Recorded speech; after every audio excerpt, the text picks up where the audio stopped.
Muito boa tarde, seja muito bem-vindo, seja muito bem-vinda a mais uma gravação do nosso podcast Physio Insight, um projeto onde eu falo que você tem que ouvir na lata, doa quem doer, sempre baseado nas melhores evidências científicas disponíveis.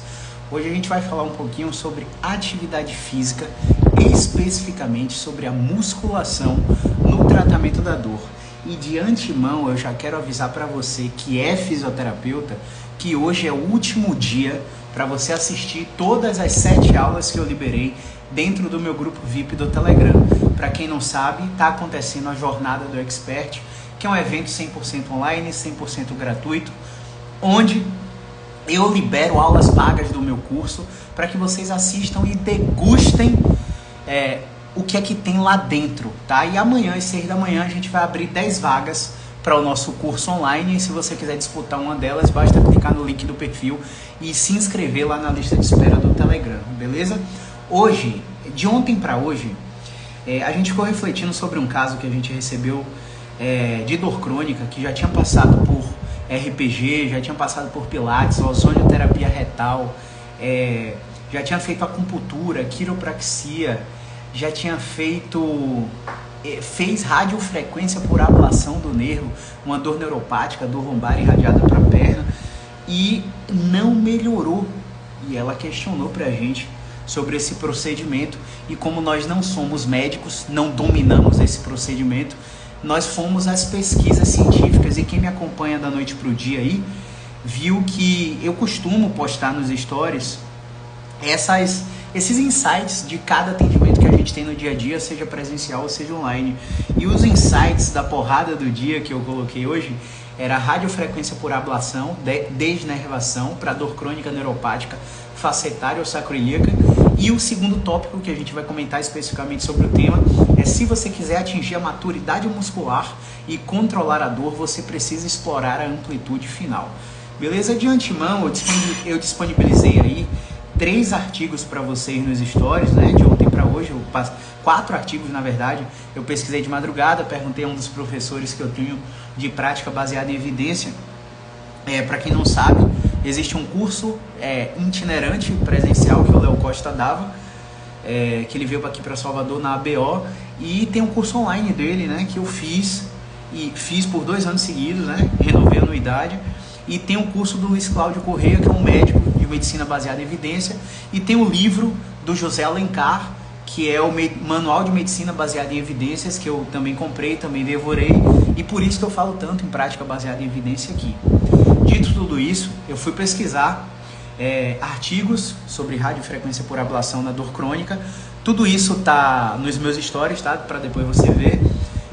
Eu fui ver revisões sistemáticas da colaboração Cochrane sobre radiofrequência por ablação para dor crônica lombar. Eu fui ver também o que o Léo recomendava, né? Perguntei na caixinha do Léo. O Léo mandou um paper do JAMA, né? Journal of American Medicine. Esqueci a sigla do JAMA, mas o JAMA é uma revista gigantesca, né? Científica, e tá aqui mais um artigo. Esse especificamente foi o que o Léo mandou para mim. É um trial sobre efeitos da radiofrequência na dor crônica lombar.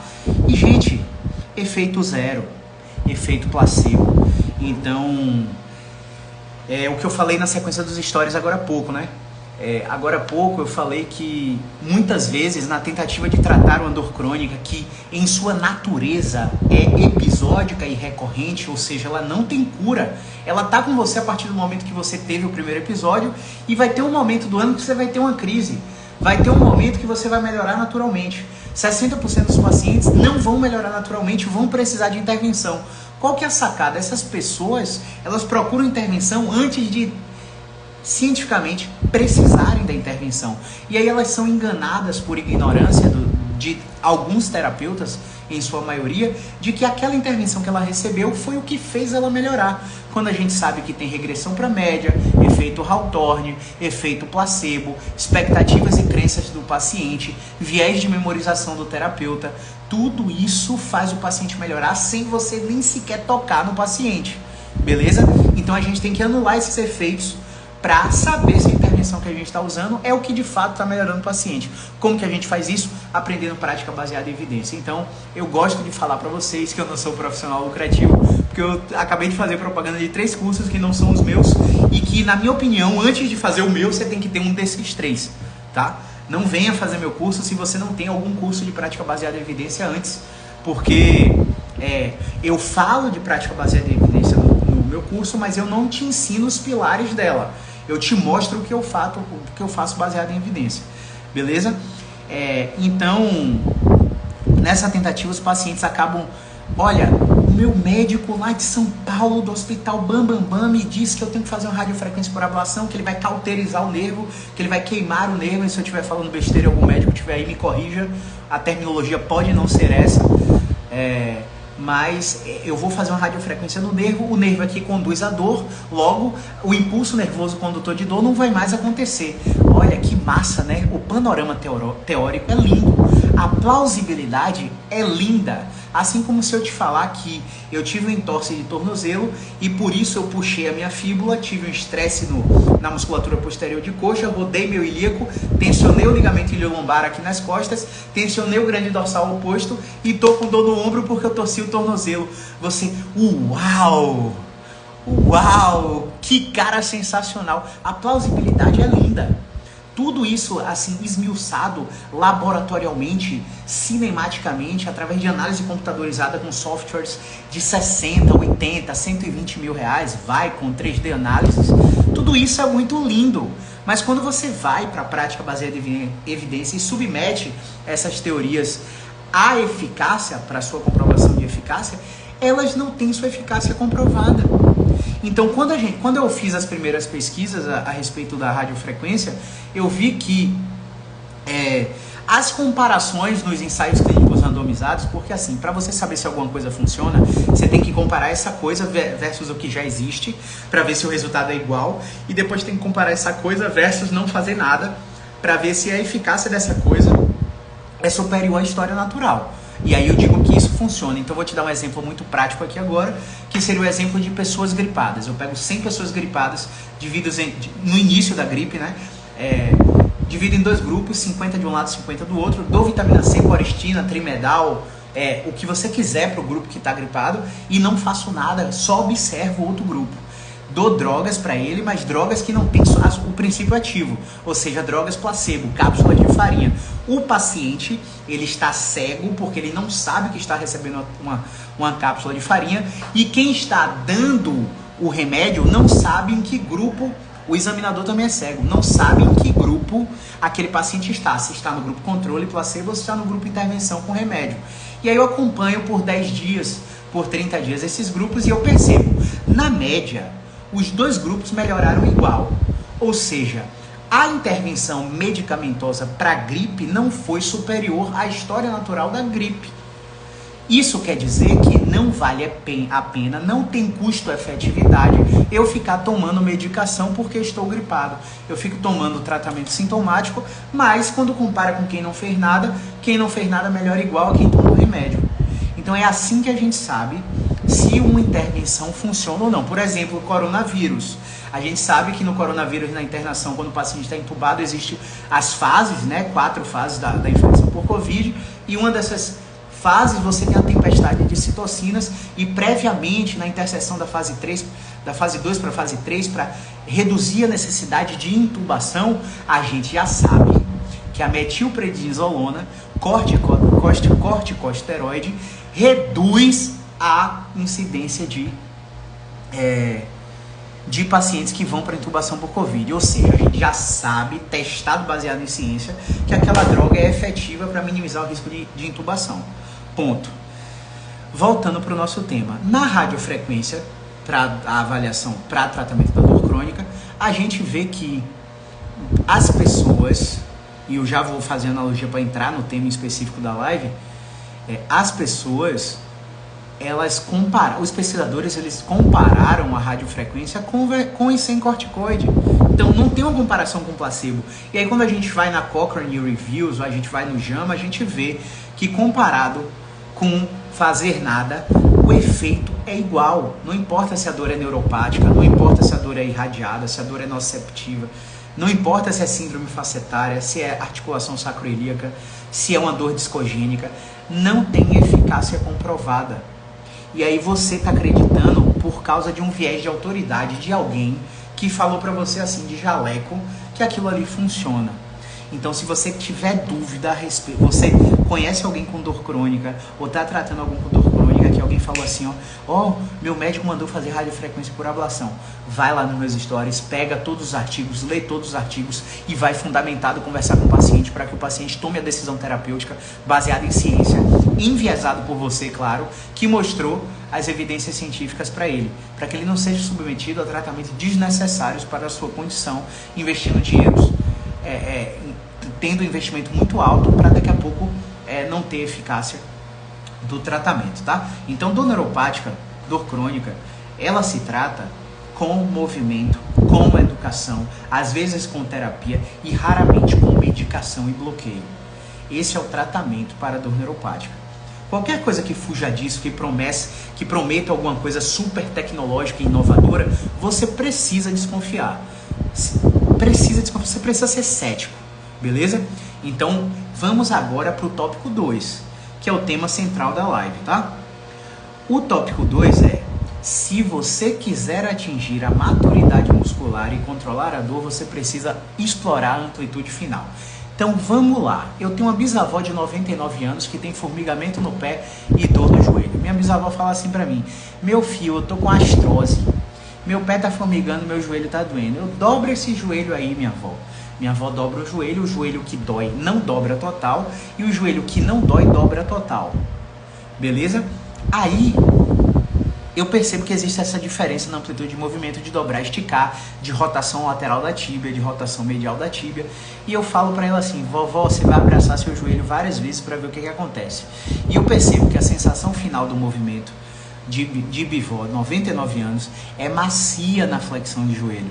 E por ser macia na flexão de joelho, eu tenho espaço para ganho de ADM. Se fosse dura, por exemplo, uma alteração morfofuncional secundária, uma artrite idiopática ou uma alteração morfofuncional secundária, uma artrose grau 4 com indicação de artroplastia total do joelho de bivó, aí a sensação final seria dura, não haveria espaço para ganho de ADM, exceto se houvesse o procedimento cirúrgico nela. Como não é o caso dela, a gente fez uma intervenção com movimento e bivó começou a abraçar o joelho, começou a ganhar amplitude de movimento e a reduzir a dor no joelho.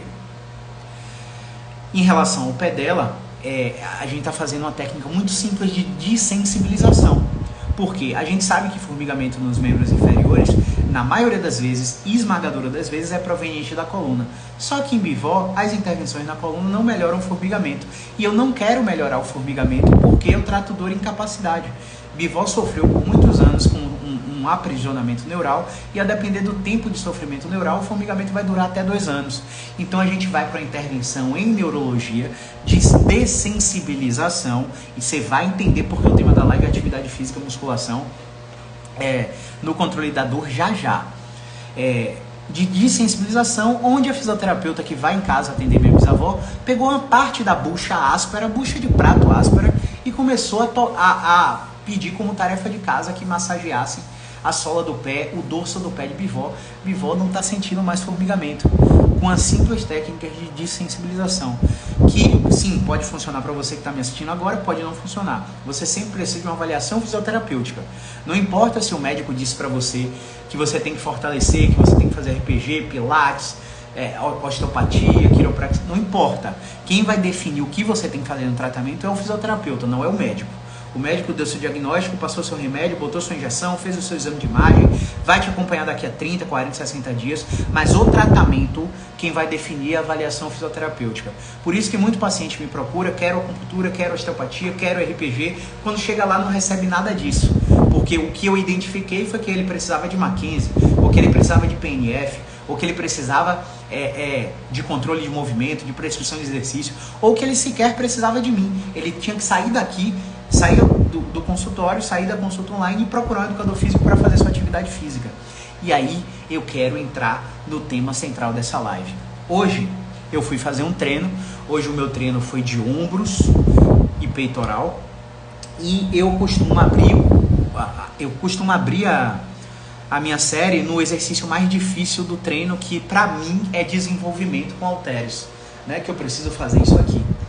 E aí eu coloquei um halter nesse momento do meu meso, eu tô na 5ª semana do meso e atualmente eu tô com 27,5 kg em cada braço para fazer o desenvolvimento com halteres, 4 séries para 12 repetições.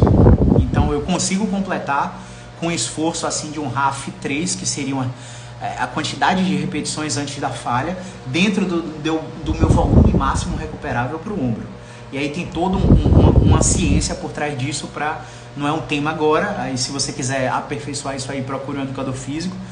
Mas dentro do meu treino, eu revezei o aparelho com um praticante de musculação que estava do meu lado. E ele simplesmente tirou o meu halteres de 27,5 e colocou um halteres de 34 de cada lado. E a maturidade muscular no aspecto corporal dele era muito menor que a minha, né? Enfim, quando ele começou a fazer, ele fez o exercício assim, daqui para cima, sem amplitude máxima, morrendo para fazer com muito peso. E aí eu olhei assim, eu falei, rapaz, por que o cara não bota menos peso e vai na amplitude final, né? E ele fazendo, conseguiu fazer 6 repetições que eu contei. Aí fez 3 séries, na quarta série ele fez 3 repetições só. E ele revezando o aparelho comigo, eu falei, porra, brother, ele tá treinando força, hipertrofia, pra emagrecimento. Não, tô treinando hipertrofia, velho. Rapaz, tá pegando pesão, né? Isso aí. Aí, perguntei pra ele, você sente dor no ombro quando pega esses pesos assim? Pô, tô com meu ombro fudido, que não sei o que. Ele falou assim, eu falei, rapaz, pô, cuidado, velho, cuidado, vá no fisioterapeuta e tal. E nem falei pra ele que eu era fisioterapeuta, né?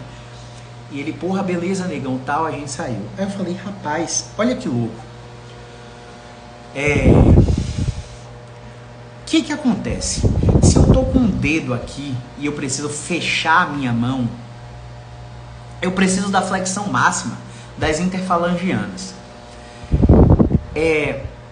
Se eu não consigo a flexão máxima, eu não coloco o uso da articulação em toda a sua amplitude. E aí quando eu tento fazer a flexão máxima da minha falange, eu sinto dor, eu sinto rigidez. No ombro é a mesma coisa. O ombro tem essa amplitude máxima. O ombro tem essa amplitude máxima.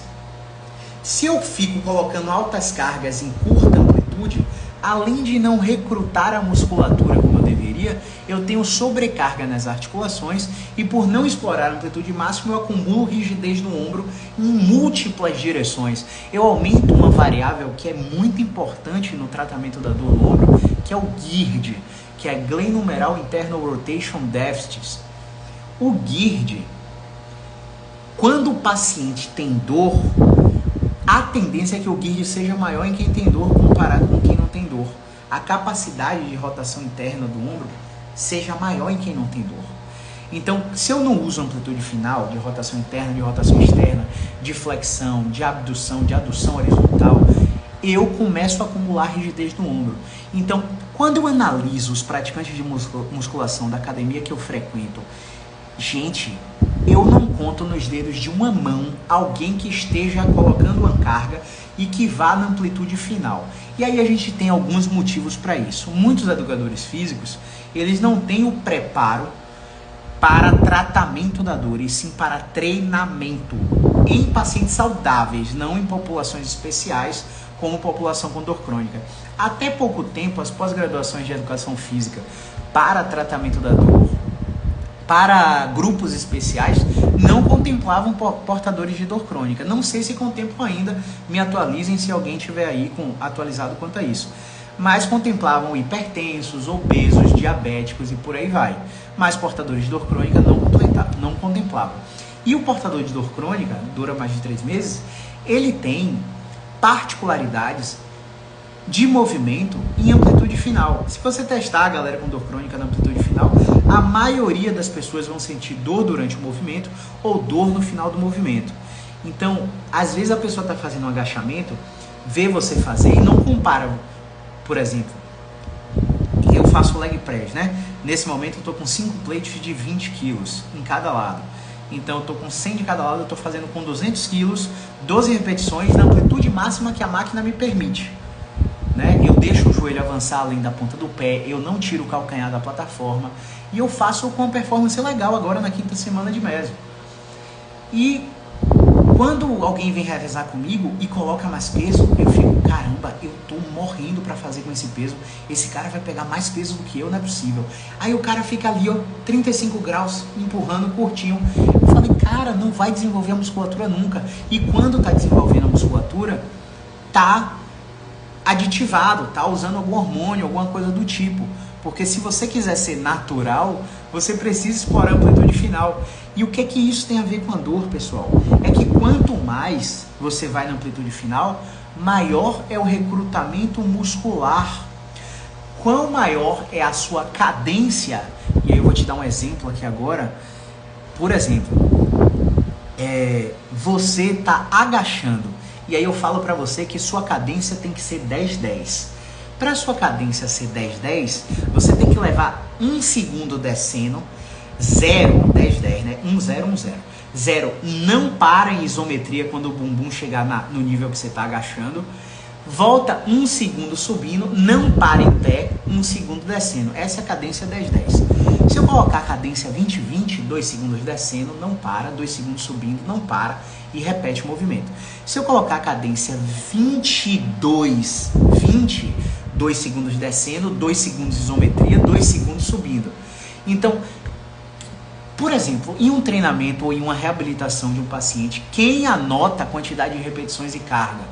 Se eu olhar seu prontuário agora, você está anotando para controlar o volume da prescrição de exercício para o seu paciente para a próxima sessão, para mensurar quanto tempo de dor muscular tardia após os exercícios da fisioterapia o seu paciente está tendo. Quase ninguém tem um logbook. O que seria o logbook? Eu fui fazer o exercício, eu quantifiquei quantas séries eu fiz, eu quantifiquei quantas repetições eu fiz, eu quantifiquei qual foi a carga que eu peguei para aquele movimento. E se ficou muito fácil, eu posso simplesmente aumentar uma repetição em cada série, ou eu posso aumentar uma série se eu cheguei com batimento cardíaco tranquilo na última série, ou eu posso aumentar 1 quilo na execução, e eu garanto um princípio de sobrecarga constante que vai fazer com que o paciente tenha cada vez mais desafio no aparelho locomotor para que os hormônios, as citocinas, os mediadores antinociceptivos comecem a ser liberados, para que o cortisol comece a diminuir, para que, enfim, várias substâncias que controlam a dor comecem a ser liberadas naquele paciente. Então, controlar a cadência, controlar a prescrição de exercício, controlar a amplitude do movimento que você está fazendo. Ah, mas a amplitude de movimento é lesiva. Gente, não tem evidência disso não. Essa teoria veio de um achado de estudos em softwares computadorizados com análises robóticas, não no organismo humano complexo. A gente cresce desde lá de criancinha fazendo cócoras. Se eu pedir para você levantar agora e fazer cócoras, você acha que você consegue ficar 3 minutos em cócoras apoiado assistindo televisão ou assistindo a minha live? Eu consigo ficar 3 minutos, mas não é cócoras completa. E qual a minha particularidade? Eu tive, por um período, na época que eu era praticante de karatê, instabilidade crônica do tornozelo, tive 3 ou 4 entorses recidivantes na época, perdi a amplitude final de dorsiflexão do meu tornozelo, e isso me impede de me manter na posição por muito tempo, de explorar a amplitude final de cócoras. Para fazer cócoras, o que é que eu tenho que fazer? O que é que eu tenho que fazer? Ou eu calço um Romaleos ou um Legacy Lifter, que são tipos de tênis para weightlifters, que fazem com que meu calcanhar suba um pouquinho para eu explorar a amplitude total de cócoras, ou eu coloco uma anilha no meu calcanhar para que o meu calcanhar eleve um pouquinho e eu consiga explorar a amplitude final de joelho e de quadril. Só por estar na posição de cócoras, quantos pacientes, se tiver paciente aí que já fez cócoras comigo, coloca um comentário aí. Quantos pacientes que eu já tive com dor crônica lombar, com dor crônica de quadril, com dor crônica de joelho, que a tarefa de casa 1 era cócoras 3 minutos 3 vezes por dia, e quando o cara voltava na semana seguinte estava 50%, 70% melhor. Caio, tem história natural? Nesse caso não tinha, porque os pacientes me procuram quando já passaram do período da história natural. E isso é a maioria esmagadora. Claro que vai chegar aquele paciente que está na 3ª semana de dor e que eu vou falar, não preciso te tratar agora, você tem que esperar mais 3 semanas, para ver o que acontece, porque você já está na curva de melhora e provavelmente você vai melhorar sem fazer nada.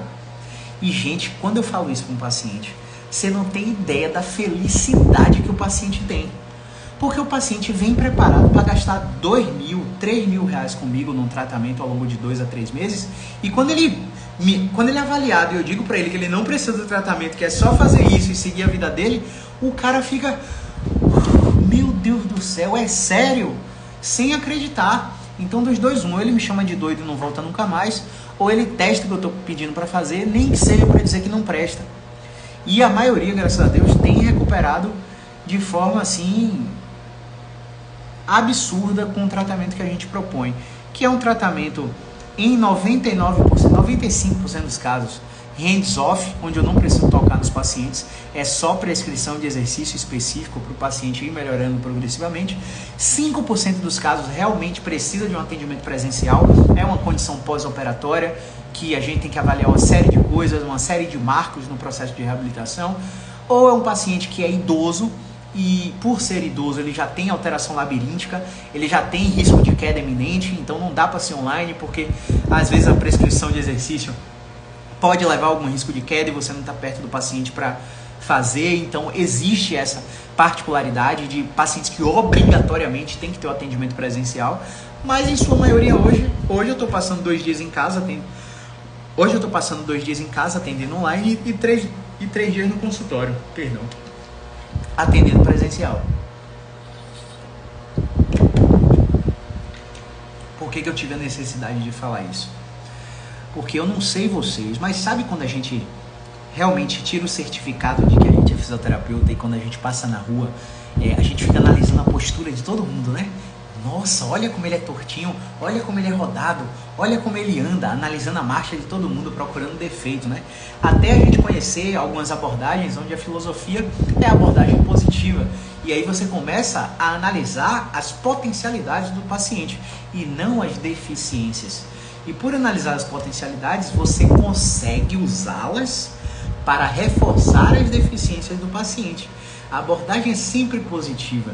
E quando você aprende isso, algo muda no enfrentamento da dor do seu paciente. Porque o paciente vê que você foi o primeiro profissional que ele passou para controlador que não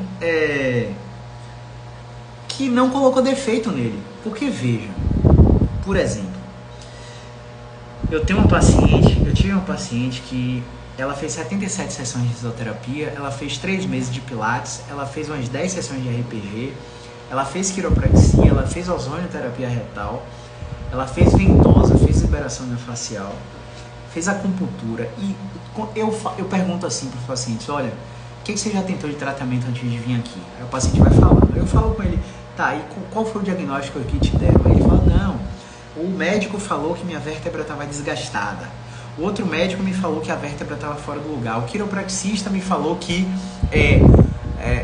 meu quadril estava mais alto que o outro, minha perna estava mais curta que a outra. O cara da massagem me falou que eu estava muito tenso, muito endurecido e precisava das ventosas para relaxar. O cara da acupuntura falou que eu tinha uma deficiência sindrômica energética de não sei o que, sei lá, não entendi. Eu sei que eu tô todo barreado, Caio, e eu vim aqui para ver se você tem um jeito de me consertar. E, gente, o fato da entrevista com o paciente não ter sido motivacional faz com que o paciente tenha uma barreira para atividade física absurda. E aí quando eu falo assim, o paciente está no meio do tratamento comigo, ó, essa semana eu quero que você volte para a musculação. O paciente se assusta assim, já? Mas o que é que eu posso, o que é que eu não posso fazer? Eu dou uma dica muito simples para o paciente. Quando você chegar lá, você vai falar que você está procurando musculação só para a saúde. Você não vai dizer que tem problema de dor nenhuma. Você vai aprender agora quando um exercício é ruim para você e quando um exercício é bom para você. Quando que o exercício é ruim? Quando eu sinto dor, né? Não, você pode sentir dor durante o movimento. Você só não pode ficar pior imediatamente depois. Como que eu sei disso? Então, por exemplo, se seu paciente tem dor lombar crônica e não consegue dobrar para trás, e aí você colocou uma técnica nele, fez uma combinação de isotônicas, usou uma estratégia de carga, fez uma técnica de Mulligan, enfim, o que você souber fazer, e o cara recuperou a capacidade de dobrar para trás, você vai falar para o cara assim, olha, Você vai fazer o exercício e assim que você terminar o exercício, você vai tentar dobrar para trás. Se você perceber que algum exercício travou o seu dobrar para trás imediatamente, aumentou sua dor imediatamente após a execução, não durante. Durante pode doer. Está rígido, durante vai doer, tá? Mas depois tem que voltar à linha de base, voltar a zero. Se você continua travado para ir se você passou a ficar travado depois de fazer o exercício, é porque aquele exercício foi ruim para você. E aí você só vai pedir para trocar, não precisa nem dizer por quê. Gente, a evolução dos pacientes na sala de musculação tem sido absurda. A confiança resgatada pelos pacientes após esse tipo de intervenção, após esse tipo de educação em dor que a gente faz na consulta, claro que não é só isso, tem uma série de nuances, tem uma série de exemplos que a gente coloca na frente do paciente. Tem feito os pacientes resgatarem a confiança na perna que dói, no ombro que dói, na coluna que dói, para fazer atividades simples como, caiu uma chave no chão, eu vou baixar e eu vou pegar essa chave no chão e eu não vou nem hesitar, eu não vou ficar com aquele comportamento de robozinho, ó, eita porra, será que vai doer? E vou devagar contraindo o abdômen, protegendo o corpo todo, quando chego lá, ai, doeu. Eu começo a me comportar com hipervigilância, mas Caio, não é arriscado falar na academia que eu não tenho dor? Daqui a pouco o cara passa um exercício que eu não posso, você vai descobrir, até porque você precisa se expor ao que dói, para você ter como referência a evolução do seu tratamento. A cada semana você vai voltar e vai, por exemplo, um exercício que é muito amedrontador para os pacientes, é o exercício do levantamento terra, o exercício do terra stiff. Você fez o terra stiff, doeu durante, continua fazendo, vê como é que você fica depois. Depois você está igual, pode continuar fazendo. Depois você está pior, para o terra stiff. Faz sua cadeira flexora, mesa flexora, troca o exercício. Na outra semana você tenta o terra stiff com 50% menos da carga e vê o que acontece. Tranquilo, doeu durante, não ficou pior depois, começa a evoluir 10% por semana. Como assim 10% por semana? Gente, esse cara que estava revezando o desenvolvimento comigo hoje, sabe o que aconteceu? Em um dos revezamentos, ele aumentou a carga consideravelmente. Ele foi a 34 de halteres. Ele fez a primeira com o meu, que era de 27,5, e depois ele botou para 34 quilos. Gente, 27,5 são 2,7 kg a mais, 10%. Ele foi para 34. Ele aumentou muito mais que 10%. Um exemplo prático disso aí é a galera que faz supino. O cara tá fazendo com 15 em 15. Em vez de botar mais 1,5 de cada lado, na semana seguinte, o cara botar mais 10 de cada lado. Aumenta quase 50% da carga. E o que é que isso acontece? Talvez a relação de capacidade e demanda, que é um dos maiores fatores de risco para dor musculoesquelética, fica desequilibrada. É o cara que está no crossfit, está fazendo um OHS, agachando com 10 de cada lado, vê um franguinho, né? Um frangote novinho, sem musculatura nenhuma, fazendo com 30 de cada lado, ele vai e bota 30 também. O que estava acontecendo aí? O cara botou 300% a mais no volume, na carga do exercício. O corpo dele, será que tem capacidade para essa demanda? Não sei. Como a gente vai saber? Tentativa e erro, aumentando progressivamente, semana após semana. Não é que você fez um treino na segunda e você vai aumentar o volume na quinta, porque na quinta você repete o treino da segunda. Não, você tem que manter as cargas, para ver se você tolera aumentar as repetições ou cargas na semana 2. Até completar 6 semanas de mesociclo, para ter o princípio da sobrecarga constante. Uma outra coisa é que muita gente na prescrição de exercício fica botando vários exercícios mirabolantes na sala de musculação ou no consultório de fisioterapia. O cara fica inventando exercício porque existe a monotonia, né, da sala de musculação. Preciso variar para me manter motivado. Não é motivação a chave. A chave é disciplina. Por que eu não quero que você varie os exercícios? Porque quando você faz meu curso, você vê lá no módulo de prescrição de exercício de controle de movimento 4, 5 exercícios super básicos para você fazer e ir progredindo conforme a sua criatividade. Porque vai ter um momento que aquele exercício não vai ser intenso o suficiente para gerar modulação descendente, para gerar redução da dor. E você precisa guardar os outros tipos de exercício para garantir que haja variabilidade no aparelho musculoesquelético. O cara tá fazendo sentar, levantar, o cara já tá fazendo fácil 4 de 20 repetições, 4 de 20 com salto mesclado em super série. Tá fácil, o cara não tá nem mais suando. E aí, por você ter variado em vários exercícios, o cara não consegue a resposta modulatória da dor do sistema nervoso central. E aí, o que eu prefiro que você faça? Que você fique progredindo repetições e carga dos mesmos exercícios. E quando tiver fácil demais, você dê variabilidade ao movimento. Saia do agachamento para passada com salto, para passada literal andando no consultório, fazendo voltas, aumentando a quantidade, aumentando o peso, né? Para sair da passada e ir para o agachamento búlgaro, sair da extensão deitado para flexão de braços, sair da flexão de braços para flexão de braços no trampolim com salto, né? Para que a variabilidade garanta a resposta modulatória do sistema nervoso central. Gente, não se engana. Se educador físico soubesse de neurociência da dor, fisioterapia não ia ter espaço nenhum. Se você bem soubesse e tivesse um educador físico e um nutricionista, médico não ia ter espaço nenhum, a não ser para trauma que é do acidente, né?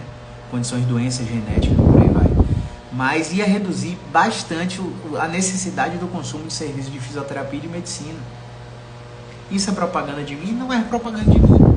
Isso é antipropaganda do meu serviço. Porque para mim, você precisa entender que quando você compara exercício com qualquer outra intervenção, exercício é sempre superior no tratamento da dor crônica. E aí, claro, existem nuances psicológicas para fazer o paciente aderir ao exercício. Existem nuances cognitivos funcionais para fazer com que o paciente se exponha ao exercício. Existem nuances cognitivos comportamentais para fazer com que o paciente saia de uma depressão e se submeta a um tipo de exercício que seja suficiente, forte, intenso o suficiente para fazer com que o cérebro dele libere dopamina, libere serotonina, para que a recaptação de serotonina seja intensa o suficiente para que o humor depressivo comece a mudar. E isso não vai ser em uma sessão, vai ser em 3 meses de tratamento. E 3 meses de tratamento vão fazer com que o paciente aprenda o que tem que fazer para fazer durante 1 a 2 anos. Não se engana, pessoal. Se você sair do tratamento com 3 meses e não fizer as recomendações de casa, não fizer as reconsultas mensais de revisão a cada 45 dias, a cada 2 meses, você provavelmente vai voltar para o estilo de vida que te levou a essa condição. Beleza? Eu acho que eu falei sobre os principais aspectos desses 2 tópicos que eu discuti hoje nos stories, né, nessa live. Acho que era isso que eu tinha para falar. Feliz Natal para todos vocês, tá?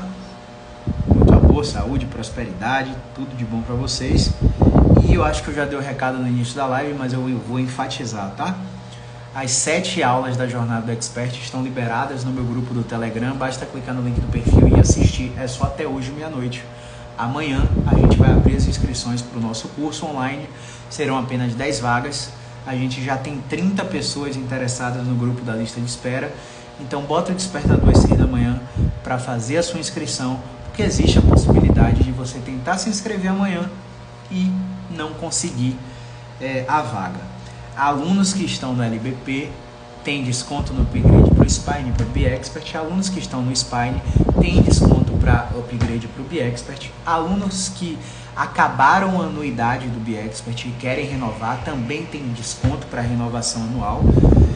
E amanhã você vai ter um cupom de desconto de R$500 no crédito e de R$1.000 à vista para entrar nas nossas formações. Então, se por algum momento desse ano você não conseguiu entrar por alguma barreira financeira ou de limite de cartão de crédito, a hora é amanhã, beleza?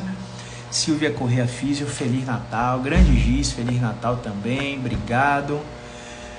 Galera que acompanhou até o final aí, Arthur Bonfim, Edmar, grande Edmar, outro educador físico e fisioterapeuta, Jefferson Neri, outro fisioterapeuta e educador físico, massa. Silvia Correia, Giz Rondon e demais galeras que passaram aí pela live, tá bom? Um grande abraço e até qualquer momento, beleza?